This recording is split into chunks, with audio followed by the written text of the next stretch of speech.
Today we shall discuss the urban economy in Mughal India. Last time we had discussed the urban morphology, in which I had mentioned that there is one or several economic bases in the urban areas. Today we shall discuss what are these bases. As we know that in Mughal India, perhaps like that of Sultanate India, there is an interaction between the urban area and the rural area. And it is this interaction which gives the process of urbanization as well as the process of growth or decline. In Mughal India, it is stated that it is the golden age of urbanization. If we look at it purely from the statistical point of view, it is certainly a correct one. And it is a correct one principally because of the economic function, the economic interaction between the urban area and the countryside, the growth of agriculture and manufacture, that had made it the golden age of Mughal India.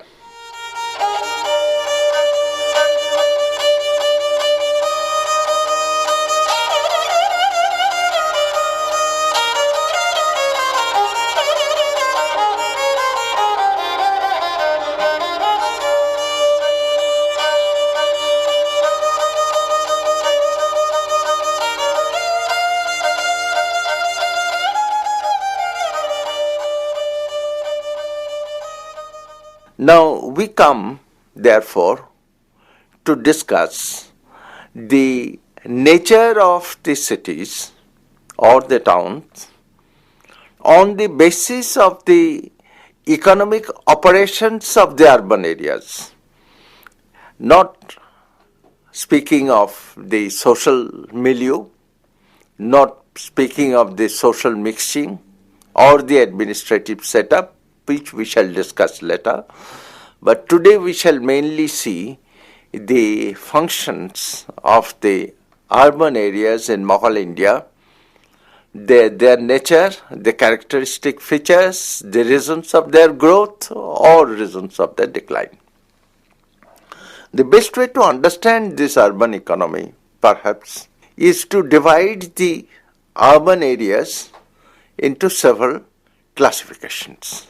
For example, the first one that we think of is to mention the capital cities, Delhi, but it first come Agra first, then Delhi, and in between Lahore and Fatehpur Sikri to a certain extent. These capital cities were enormous urban areas. They had several economic bases of their own. What are these bases? In a city like Delhi or Agra or Lahore, certainly, we see three aspects of the function of the urban area. One is which is the usual one and on which the travelers had written much, the consumption of the town, that is the consumption of the people of the town, people meaning nobility, administrative setup, and all kinds of demands which are generated in a capital city. And the second is, therefore, the marketing of this consumption, how this consumption demands are met. And third, in some cases more, in some cases less, but nonetheless, the manufacturing activities connecting with the urban areas, principally done in the suburbs of the big urban cities. Now, if we look at the consumption pattern and the market as such, there are different kinds of markets. It is no use saying that there was a market or there were markets. The markets are of different kinds. For example, in a city like Delhi or Agra, there were always the wholesale markets which are not within the city itself. These are always outside the city wall, even beyond the river on the other side. Agra has grown exactly like that. Delhi has grown exactly like that. The reason is that most of the caravans which come, very big group of people called Banjaras, they come with the provisions, salt or rice or pulses, etc. They can come up to the river. It is very difficult for them to cross and come inside the city where they do not have the place to camp, about 4,000 or 5,000 bullocks. So therefore, the growth of the market, of this wholesale market, is almost always on the other side of the river, where gradually the suburbs grow and where gradually a township grows also. That is one kind of market. But in a big city like Delhi, we can see the hierarchy of markets showing the functions of the economic functions of the city itself. For example, the wholesale market is there. From there, the other dealers bring the provisions into the city. Then these are gathered in a very big market before going into the retail market. Or in other words, there is a small wholesale market inside the city. For example, in Delhi we have Sabji Mandi, the vegetable market, which is itself a wholesale market of vegetables. And then we have the third one, the lowest one, the retail markets, which are most cases, and certainly in case of Delhi and Agra, in each mahalla or ward. And sometimes these markets are enclosed markets, like the Persian markets in Persia. And they close in the evening, they open in the morning. The mahalla gate closes in the evening, opens in the morning. There are porters to do this at the public cost. So there are different kinds of markets depending on the economic function of the city. For example, in case of Delhi, we have one slave market where horses and slaves, including women slaves, are sold. And this practice had continued from the Sultanate period down to the end of the 18th century. Even in 1773-74, Count of Modave, a French merchant, had seen such a market and had described it very clearly. So this market of slaves is outside the city of Delhi itself, outside the wall, but is linked with it by economic functions. So therefore, in a capital city, as the city grows, the market grows. As the market grows, with the growth of the consumption, there grows also the other activities like manufacturing, which are grown in the suburbs. The artisans very rarely can come and stay inside the city. Francois Bernier, who was there in Delhi, as also in Agra, had stated that the artisans come in the morning and go away in the evening, because they cannot stay actually inside this city itself. They stay in the suburbs, sometimes outside the walls, or sometimes just close to the walls inside, at the border of the wall. So therefore the manufacturing activities, all kinds of things, quilts, mats, lamps, etc. of daily use, these are all manufactured in those places. So therefore the principal thing remains is that there is a very good linkage between the surrounding area, between the cultivated area, between agricultural growth and the urban area itself, and it is this growth that leads to the golden age. The second type of town become more or less the same. These are the provincial headquarters, sometimes the capitals of the provinces, but there the growth has a history which is sometimes different, sometimes the same as those of the capital cities.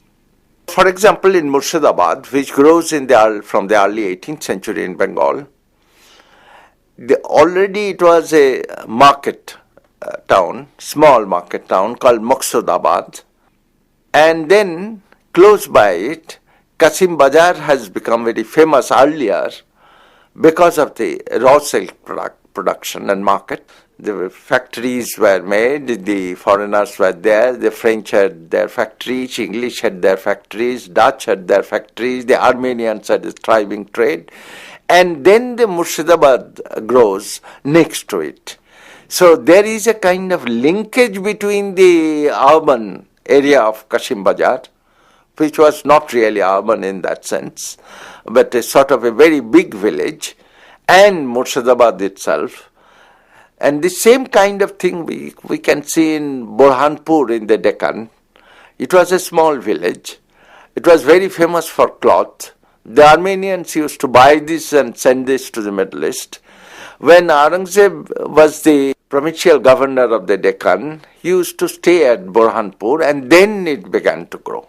But therefore, the areas of the provincial headquarters, the growth of the towns, depends on various factors.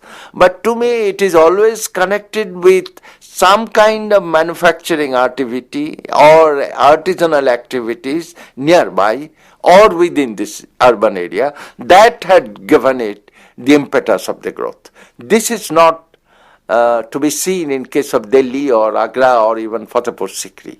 Lahore to a certain extent, but not in those three other cities. So therefore, the growth of the provincial cities, I can cite some more other examples if necessary. This can be done like that, but there are other towns which are not connected with either with the manufacturing activity, either with the agricultural growth of the nearby villages, or either of other factors. This was done simply because the ruling class or the king or the sultan wanted it to grow, had established itself. Mandu, for example, in Malwa, was one of those cities.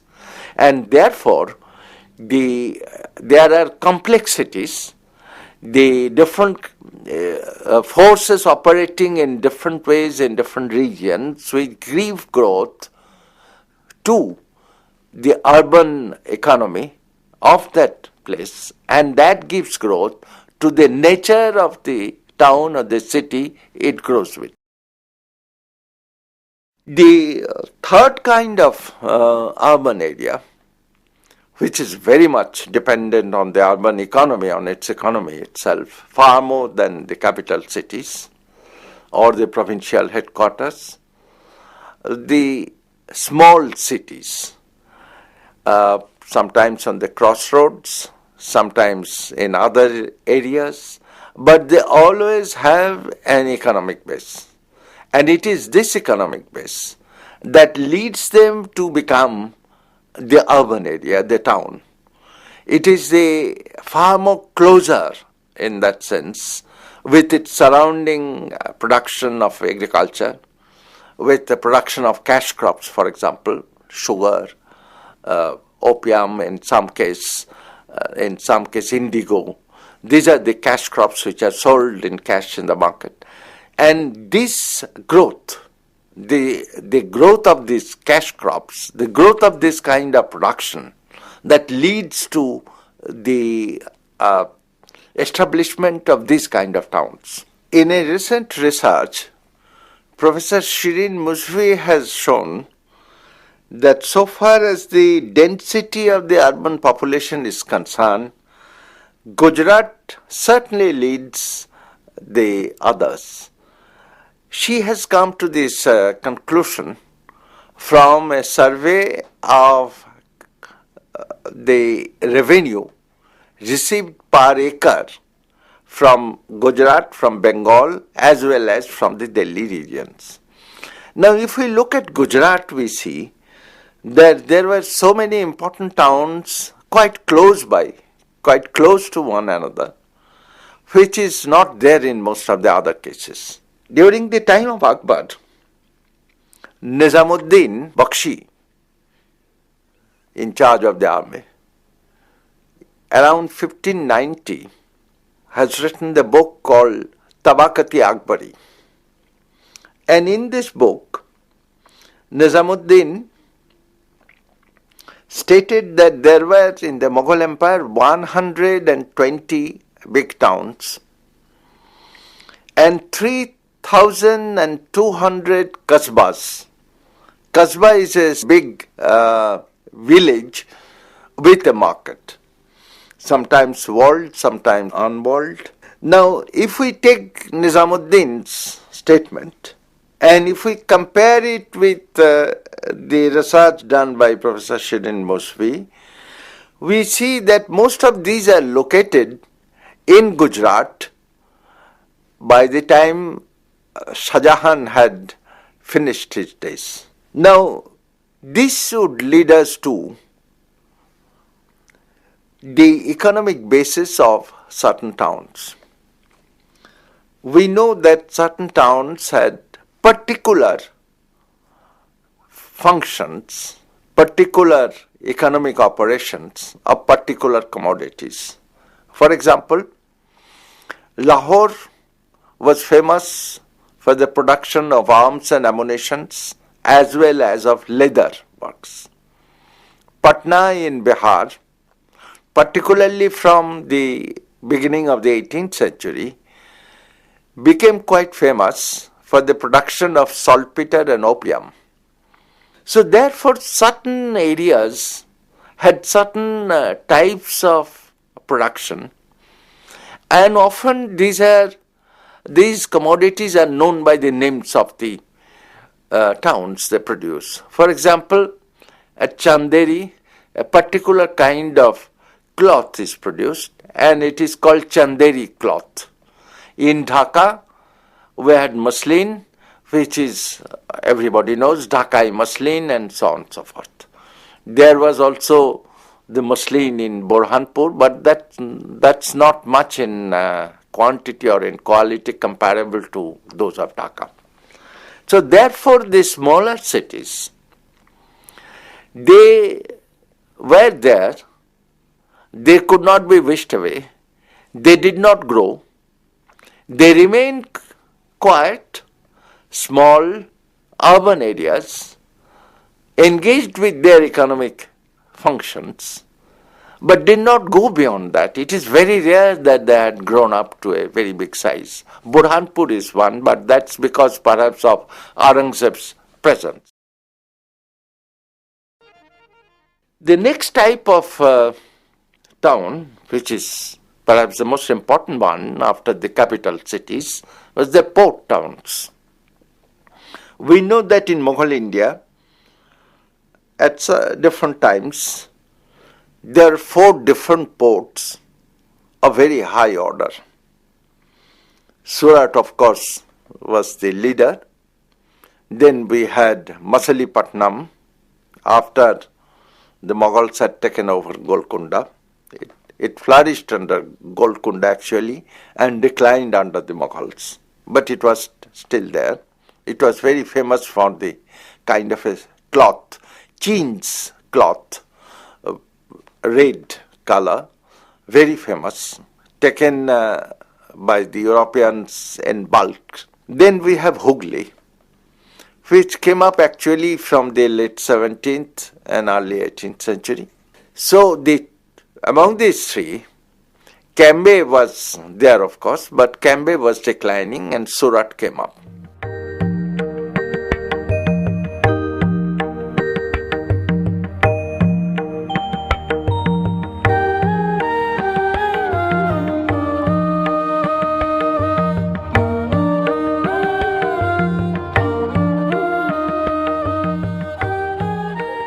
It has been stated that the rise of Surat since the early 17th century was due to the fact that the river of Cambay was silting. But in the early 19th century, the English had done two hydrographic tests and they had found that the river had not changed. Actually, the decline of Cambay has nothing to do with it, neither the rise of Surat to do anything with Cambay. Cambay continued to do overseas trade even after the decline of Surat as well. So whatever it is, in these port towns, we have the basic economic function of the import and export. Now, this is not a very easy one to describe in the sense that the goods are taken, collected from the hinterland by a certain class of people, brought into the port. In the case of Surat, it is about 10 miles distant from the river on the river Tapti, and behind the custom house there was a Maidan where the goods are kept. The ships come with their goods. Immediately the dalals, the middlemen appear. They fix up the prices. They make the necessary contacts and the goods are then brought out through the custom house after paying the taxes. But the principal economic function of the port itself is the distribution of the imported goods, the collection of the export goods to be done by different sets of people, and it is the duty of the Shabandar, the principal superintendent of the port, to see that there is no problem, such as law and order problem or other problems. But then it depends to a great extent on the captain. It depends to a great extent on the sort of a sheriff of the town or mayor of the town or some officers of the town to see that the proper management is done. In Surat, sometimes it has led to fighting even. Now, in case of the other port town, there is the problem of, as well as in case of Surat also, the problem is of the goods coming from the outside by land which are to pay taxes. There are the land taxes also, both import and export. And there are certain doors which are earmarked in almost every big port town for the goods coming from the land or going towards the land. And this we know very well from the history of Cambay, from history of Surat and from other areas. Apart from these import and export, there is the manufacturing activities. As I have said in Cambay, in the suburbs the artisans manufacture the cornelians. But the principal manufacture of Gujarat was the cloth. All kinds of cloth are manufactured both in the suburbs as well as in the suburbs of Cambay, in suburbs of Surat, in suburbs of Bharuch or Broch, etc. So therefore, it's a combined operation, a combination of the operation, and in this combination, not only the shipping schedule has to be seen, the dalals had to be properly contacted, but the authorities must also be kept in contact, kept in check in certain cases, so that there is no problem. So it is this combined economic activities, multifarious economic activities that created the economic base of the towns. So the urban economy, particularly in case of Mughal India, grew at a rapid pace because of the rapid growth of agriculture with which it is intimately connected. And in this rapid growth of agriculture, there is the growth of the cash crops, which began to grow very quickly. Indigo, for example, being shipped overseas almost by everybody. Then sugar, the same. opium in case of Bihar, Patna and Chapra. So therefore the question of the urban economy should be seen in their economic functions properly. And this growth in the 17th century, Mughal India, was partly due not only to the uniform administrative system that the Mughals had set up, not only due to the law and order that they had maintained for a fairly long time, but also due to a large number of Europeans who had come, the Indian merchants who had come, of their demands, of their supply by the artisans and so forth. Yet, all in all, in the urban economy, one fact remains unaltered since the days of the Sultanate. It is that the peasants in the surrounding countryside and artisans within the urban area remained as poor as ever. Whether the ladins or the reals or the piastras or the pounds or French pounds come, it is the same. Their condition did not change.